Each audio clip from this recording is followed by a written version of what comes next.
নমস্কাৰ মোৰ প্ৰিয় শ্ৰোতা বন্ধুসকল,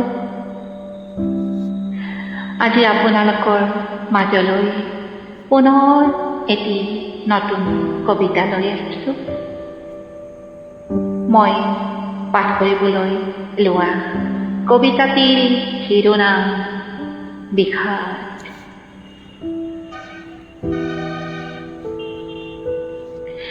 বিষাদৰ আঙুলি গঢ়ি উঠা উজাগৰি ৰাতিৰ কবিতা, তুমি জানো পঢ়িছা কেতিয়াবা?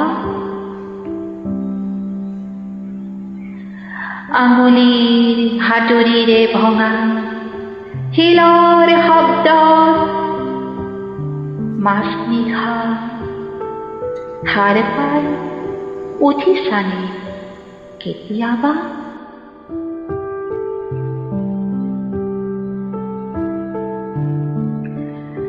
যি গানে মোৰ শূন্য সময় নিচুকায়, তেনে গান এটি গাইছানে কেতিয়াবা?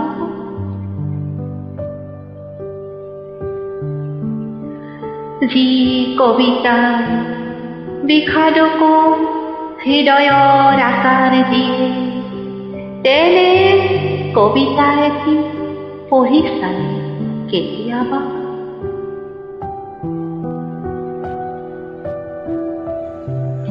সেই বিষণ্ণ শব্দবোৰ সুৰ হৈ বাজি উঠেনে তোমাৰ চেতাৰত?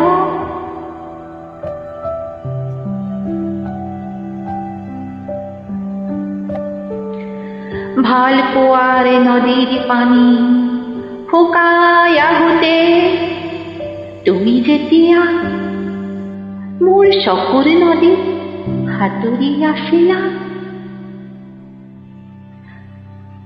অন্তহীন অস্থিৰতা ডুবি আছিল সময়।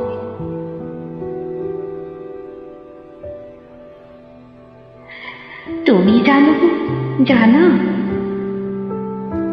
তোমাৰ অবিহনে নিসংগ হোৱা ৰাতিবোৰে যাপন কৰা বিষাদৰ কথা।